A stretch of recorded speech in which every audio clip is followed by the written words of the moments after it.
YouTube channel Sunil Jaggu का like, share and subscribe. सभी को मेरा नमस्कार। आज के इस वीडियो में हम बात करेंगे भारतीय संविधान का निर्माण।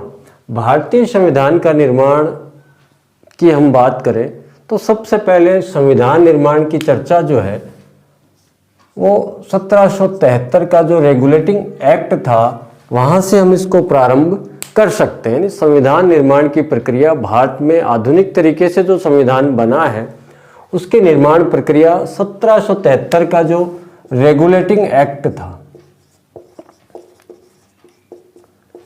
रेगुलेटिंग एक्ट से हम इसकी शुरुआत को मान सकते हैं। भारतीयों की तरफ से सबसे पहले 1895 ईस्वी में बाल गंगाधर तिलक द्वारा स्वराज विधेयक के माध्यम से संविधान की मांग सबसे पहले की गई। प्रश्न बनता है यहाँ पे, भारतीय संविधान की सबसे पहले मांग कब की गई? 1895 में बाल गंगाधर तिलक द्वारा स्वराज विधेयक के माध्यम से। उसके बाद 1922 में महात्मा गांधी के द्वारा कहा गया भारतीय संविधान भारतीयों के द्वारा तैयार किया जाएगा, यानी भारतीय अपना भाग्य स्वयं निर्धारित करेंगे।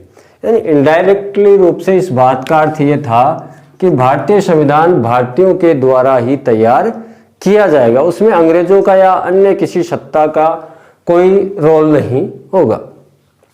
ये भारतीयों की तरफ से मांग चल रही है। उसके बाद 1928 में मोतीलाल नेहरू के द्वारा नेहरू रिपोर्ट प्रस्तुत की गई, जो हमारा जो वर्तमान संविधान है उसका एक ब्लूप्रिंट था जिसको हम नेहरू रिपोर्ट कहते हैं। मोतीलाल नेहरू इस कमेटी के अध्यक्ष थे, इसलिए इसको नेहरू रिपोर्ट कहा जाता है। किंतु सभी दलों में सर्वसम्मति न बनने के कारण ये रिपोर्ट लागू नहीं हो पाई और ये भारतीयों की तरफ से मांग की जा रही थी। 1895 में तिलक के द्वारा सर्वप्रथम, उसके बाद गांधी ने 1922 में कहा कि भारतीय अपना भविष्य, राजनीतिक भविष्य स्वयं बनाएंगे। उसके बाद 1928 में इसका प्रयास हुआ, नेहरू रिपोर्ट। अंग्रेजों की तरफ से 1927 में साइमन कमीशन आया। इस साइमन कमीशन की रिपोर्ट में भारतीय संविधान की बात को सबसे पहले स्वीकार किया गया कि भारत के लिए एक संविधान होना चाहिए। उसके बाद अंग्रेजों की तरफ से 1940 में अगस्त प्रस्ताव आया। अगस्त प्रस्ताव में गांधी ने जो कहा था कि भारतीय अपना राजनीतिक भविष्य स्वयं बनाएंगे, उस बात को यहाँ स्वीकार किया गया कि भारतीय संविधान जो है भारतीयों के द्वारा ही तैयार किया जाएगा।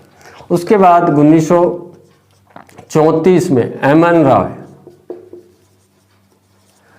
रॉय के द्वारा भारतीय संविधान की मांग को रखा गया, जिसमें भारतीय संविधान के बारे में उन्होंने कहा कि भारतीय संविधान जो है भारतीयों के द्वारा तैयार होगा और उसके लिए एक सभा का गठन, जिसको हम संविधान सभा भी कह सकते हैं, यानी एक सभा होगी जो भारतीय संविधान का निर्माण करेगी। ये बात किसने कही? एमएन रॉय ने 1934 में कि भारतीय संविधान एक संविधान सभा द्वारा तैयार किया जाएगा। इसी बात को आगे फिर 1936 में फैजपुर अधिवेशन हुआ कांग्रेस का। जवाहरलाल नेहरू ने 1936 में इस बात को पुनः दोहराया कि भारतीयों के लिए एक संविधान होना चाहिए और वो संविधान भारतीय स्वयं तैयार करेंगे और उसके लिए एक संविधान सभा होनी चाहिए जो वयस्क मताधिकार के आधार पर चुनी जाए। यानी नेहरू ने संविधान सभा के गठन को लेकर बात कही कि वो वयस्क मताधिकार पे चुनी हुई एक सभा, जिसको हम संविधान सभा कह सकते हैं, के आधार पर संविधान बनाया जाए। तो ये भारतीयों की तरफ से लगातार बार बार संविधान की मांग को रखा गया, उसकी संविधान सभा होनी चाहिए, वो वयस्क मताधिकार के आधार पर चुनी हुई होनी चाहिए, ऐसी बातें यहाँ पे की गई। अंग्रेजों की तरफ से 27 में साइमन कमीशन ने संविधान की बात को सबसे पहले स्वीकार किया गया। अगस्त प्रस्ताव में उन्होंने ये स्वीकार किया कि भारतीय संविधान भारतीयों के द्वारा ही तैयार किया जाएगा। 1942 में क्रिप्स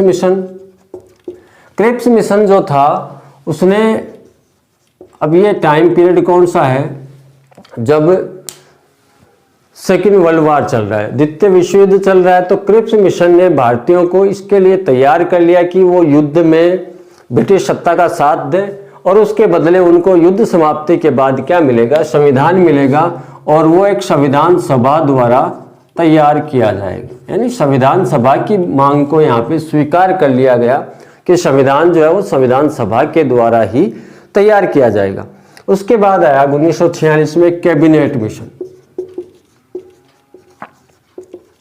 कैबिनेट मिशन या इसको हम कह सकते हैं मंत्रिमंडल मिशन। इसकी सिफारिश के अनुसार संविधान सभा का क्या किया गया, गठन किया गया।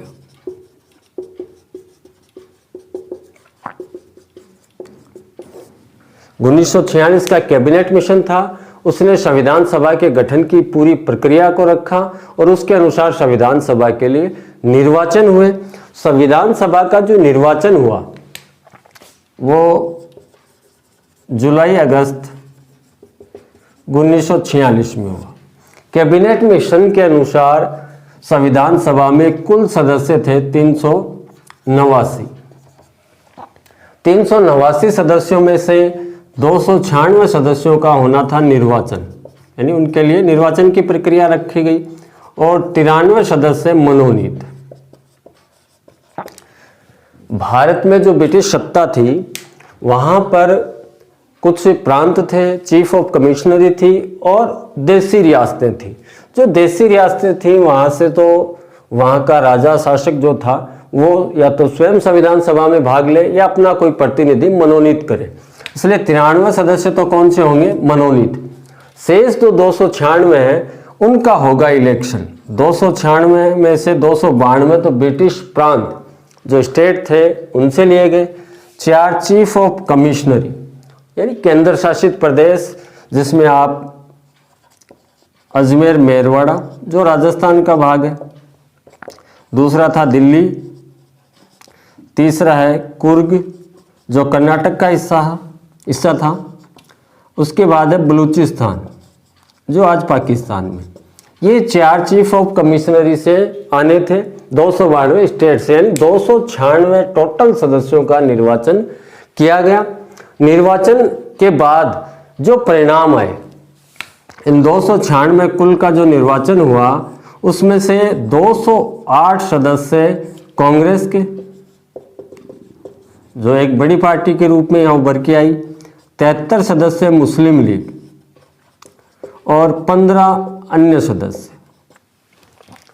इस प्रकार यहाँ पे मुस्लिम लीग की स्थिति जो है बड़ी कमजोर आंकी गई। तो मुस्लिम लीग ने डायरेक्ट अपनी मांग को रखा और सांप्रदायिक दंगे भारत में स्टार्ट हो गए। मुस्लिम लीग की यहाँ कमजोर स्थिति के कारण उसने पाकिस्तान या भारत विभाजन की बात जो है उसको पुरजोर से उठाया। इसी कारण ब्रिटिश सत्ता को पाकिस्तान विभाजन या इस मांग को ध्यान में रखते हुए माउंटबेटन को यहाँ गवर्नर जनरल बनाकर भेजा। माउंटबेटन जो गवर्नर जनरल थे उन्होंने 3 जून 1947 को ये निर्धारित कर दिया कि भारत का विभाजन होगा, एक पाकिस्तान और दूसरा भारत बनेगा। अब ये जो संविधान सभा का इलेक्शन हुआ उसकी प्रथम बैठक जो है 9 दिसंबर 1946 को आयोजित हुई।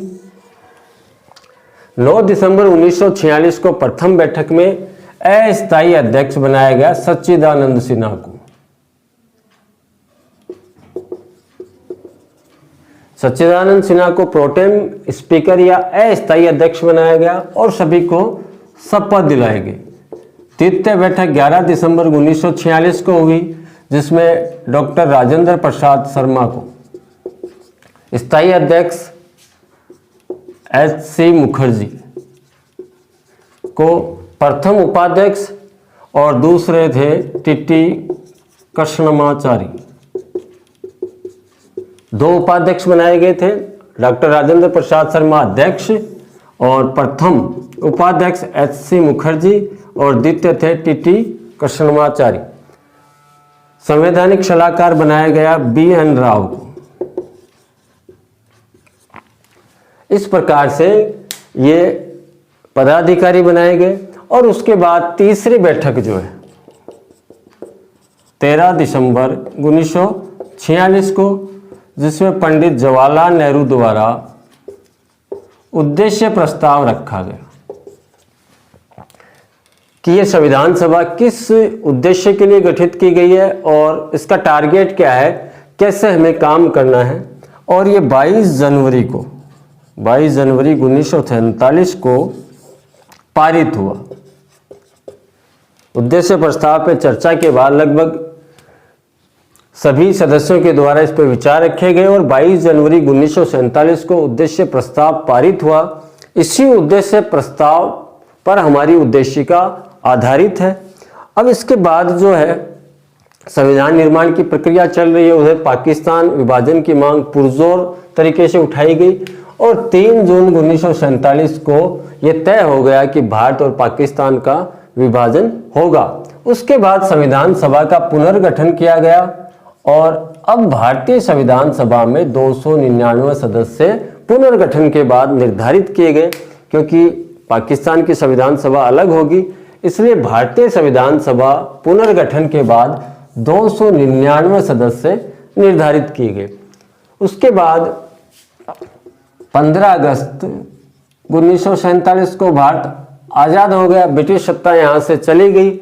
इसके बाद इस संविधान सभा ने संविधान सभा के रूप में काम किया है और भारत का एक सदनीय संसद के रूप में भी जब तक पहली लोकसभा नहीं आएगी 1952 तक, तब तक इसी संविधान सभा ने संसद के रूप में भी काम किया है और संविधान सभा के रूप में भी काम किया। संविधान सभा के रूप में इसका अध्यक्ष डॉक्टर राजेंद्र प्रसाद शर्मा और संसद के रूप में इस सदन का अध्यक्ष जो रखा गया था वो जीवी मावलंकर को रखा गया, जिनको हम प्रथम लोकसभा अध्यक्ष कहते हैं। इसके बाद ये सारी प्रक्रियाएं चल रही हैं। कुछ कमेटियों का गठन किया गया और प्रत्येक विषय पे चर्चा विचार विमर्श करते हुए भारतीय संविधान जो है उसका निर्माण 2 वर्ष 11 माह और 18 दिन में पूरा हुआ। यानी जो कार्य हमने 9 दिसंबर 1946 को स्टार्ट किया वो 26 नवंबर 1949 को पूरा हुआ। 2 वर्ष 11 माह और 18 दिन ये समय लगा। लगभग 64 लाख रुपए इसमें खर्च किए गए। 12 अधिवेशन हुए। अंतिम बैठक 24 जनवरी 1950 को हुई। 26 जनवरी 1950 को भारतीय संविधान पूर्णतः लागू कर दिया, यानी भारत गणराज्य बन गया। 9 दिसंबर के बाद 3 आपकी बैठकें बड़ी इंपॉर्टेंट हैं। उसके बाद 26 नवंबर 1949 को भारतीय संविधान तैयार हो गया और आंशिक रूप से उसके कुछ आर्टिकल्स लागू कर दिए गए। और 26 जनवरी 1950 को जो एक इम्पोर्टेंट दिनांक थी, कांग्रेस का 1929 का जो अधिवेशन था उसमें निर्णय लिया गया था कि आगामी 26 जनवरी 1930 से स्वाधीनता दिवस मनाया जाएगा, जो 26 जनवरी 1947 तक लगभग 18 वर्षों तक मनाया गया। इसलिए 26 जनवरी की इम्पोर्टेंस को ध्यान में रखते हुए हमने भारतीय संविधान पूर्णतः 26 जनवरी 1950 को लागू कर दिया गया। अब प्रतिवर्ष हम गणतंत्र दिवस के रूप में इसको मनाते हैं। अब यहाँ बात करें भारतीय संविधान समितियों के माध्यम से तात्कालिक जो संविधान थे उनसे अच्छी व्यवस्थाओं को भारतीय संविधान में स्थान देते हुए 3 वाचन के बाद हमारा संविधान 26 नवंबर 1949 को पूर्णतः निर्मित हुआ, जिसमें इसके 3 वाचन हुए, प्रथम, द्वितीय और तृतीय वाचन। प्रथम वाचन जो है 4 नवंबर से 9 नवंबर 4 से 9 नवंबर 1948 को हुआ। जैसे आज एक विधेयक पे वाचन होते हैं, वैसे ही संविधान सभा में भी संविधान पे वाचन हुए 4 से 9 नवंबर 1948 को। प्रथम प्रारूप जो है वो BN राव जो संवैधानिक सलाहकार थे उन्होंने तैयार किया था। उसके बाद प्रारूप समिति जो 29 अगस्त 1947 को भीमराव अंबेडकर की अध्यक्षता में बनी, उसने संविधान का प्रारूप तैयार किया। द्वितीय प्रारूप जो है 15 नवंबर 1948 से 17 अक्टूबर 1949, यानी द्वितीय वाचन जो हुआ है वो 15 नवंबर 1948 से लेकर 17 अक्टूबर 1949 तक चला। 15 नवंबर 1948 से 17 अक्टूबर 1949 तक। और फाइनल जो तीसरा वाचन था 14 नवंबर से 26 नवंबर 1949 तक चला। और 26 नवंबर 1949 को फाइनली संविधान बनकर तैयार हो गया। यहाँ पे संविधान बनकर तैयार हुआ और आंशिक रूप से उसके कुछ आर्टिकल्स लागू कर दिए गए। पूर्ण रूप से ये 26 जनवरी 1950 को लागू किया गया। संविधान सभा की अंतिम बैठक 24 जनवरी 1950 को आयोजित हुई। 24 जनवरी 1950 को हमने संविधान सभा के अध्यक्ष को क्या बना दिया? भारत का राष्ट्रपति। उसके बाद राष्ट्रगान, जनगण मन जो है उसको राष्ट्रगान घोषित किया गया और वंदे मातरम को राष्ट्रगीत घोषित किया गया। तो अंतिम बैठक का प्रश्न हो सकता है 24 जनवरी 1950 को हुई। क्या किया गया? राजेंद्र प्रसाद को राष्ट्रपति बनाया गया, जनगण मन को राष्ट्रगान और वंदे मातरम को राष्ट्रीय गीत घोषित किया गया। इसके बाद हम बात करें तो संविधान सभा जो थी उसने जो संविधान तैयार किया था मूल रूप से, उस पर सर्वप्रथम नेहरू ने हस्ताक्षर किए और सबसे अंत में जो अध्यक्ष हैं राजेंद्र प्रसाद, उन्होंने सिग्नेचर किए। सबसे पहले पंडित जवाहरलाल नेहरू और सबसे लास्ट में राजेंद्र प्रसाद शर्मा। और राजस्थान की तरफ से सबसे पहले हस्ताक्षर BL मेहता, बलवंत राय मेहता ने इस पर हस्ताक्षर किए थे। अब ये हस्ताक्षर के बाद कुल 285 सदस्यों ने इस पर हस्ताक्षर किए, अध्यक्ष सहित। उसके बाद ये संविधान लागू हो गया। संविधान सभा में महिलाओं की बात करें तो कुल 12 महिलाएं थी और इन 12 में से 9 महिलाओं ने मूल प्रति पे हस्ताक्षर किए थे। अब मूल जो संविधान था भारत का वो अंग्रेजी में लिखा गया था, किंतु बाद में इसे हिंदी में रूपांतरित किया गया और हिंदी में रूपांतरित करने वाले थे घनश्याम दास और सुंदरलाल। यानी हिंदी में इसका जो रूपांतरण किया गया था वो घनश्याम दास और सुंदरलाल के द्वारा किया गया था। मूल संविधान की जो प्रति है उसमें बहुत सारे ऐतिहासिक चित्रों का भी प्रत्येक पृष्ठ पे विवरण था और वो चित्र तैयार करने का काम जो है वो नंदलाल बोस ने किया और उनके सहयोगी के रूप में राजस्थान के कृपाल सिंह शेखावत ने इन चित्रों में उनकी सहायता की। तो इस प्रकार से भारतीय संविधान का निर्माण किया गया। मूल संविधान अंग्रेजी में था, हिंदी रूपांतरण घनश्याम दास और सुंदरलाल। चित्रों का उल्लेख जो है वो नंदलाल बोस ने उन चित्रों को तैयार किया जो भारतीय इतिहास, भारतीय संस्कृति की झलक को प्रदर्शित करते हैं, नंदलाल बोस। और उनके मुख्य सहायक, उसके इन कार्य में सहायक जो राजस्थान से थे वो कृपाल सिंह शेखावत थे। तो इस प्रकार से भारतीय संविधान बनकर 26 जनवरी 1950 को लागू हुआ, जिसको हम प्रतिवर्ष गणतंत्र दिवस के रूप में मनाते हैं। तो आज के इस वीडियो में भारतीय संविधान निर्माण की चर्चा हमने की। अगले वीडियो में हम बात करेंगे भारतीय संविधान निर्माण में गठित की गई समितियों की चर्चा हम करेंगे। धन्यवाद।